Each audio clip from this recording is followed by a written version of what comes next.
PTV, Telebisyon ng Bayan.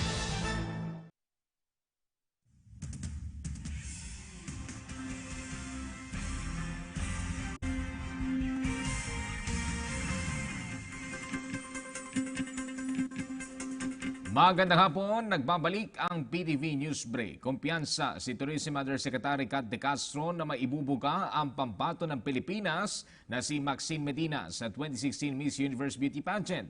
Sinabi ni De Castro na bagamat mahiyain si Medina sa unang mga araw ng pre-pageant, humusay at naging palaban naman ito sa preliminary competition. Sa katunayan, maging ang mga fan ng ibang kandidata ay todo cheer din kay Maxine.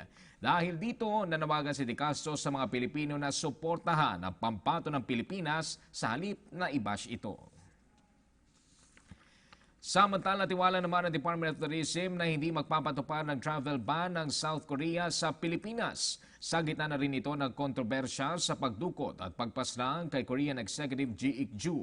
Sinabi ni Tourism Secretary Wanda Teo na umaasa silang ipagpapatuloy ng Korean nationals ang pagtungo sa bansa na siyang pinakamarami sa listahan ng foreign tourist at nagdadala ng halos 6 na bilyong piso. Ayon kay Teo, nakikiramay sila sa South Korea sa nangyari sa negosyanteng si Ji. At yan po muna mga pinakamainit na balita sa oras na ito. Manatiling updated gamit ang aming social media sites. I-like lamang po ang aming PTV Facebook page o i-follow kami sa Twitter at PTVPH. Ako po si Ralph Obina. Magandang hapon.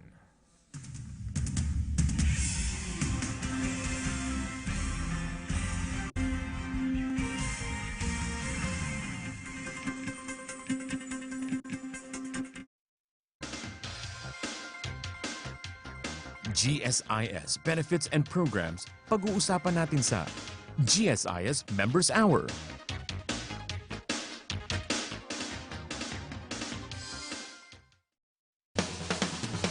The newest on the road, the latest on the trend. Don't miss out with Ron De Los Reyes. Auto Review.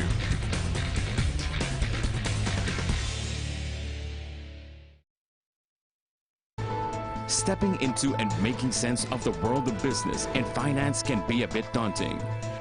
You need the right people who know the lay of the land like the back of their hands to steer you in the right direction. Tony Lopez and Elizabeth Lee, Biz News, every Monday, 8 p.m., only here on PTV.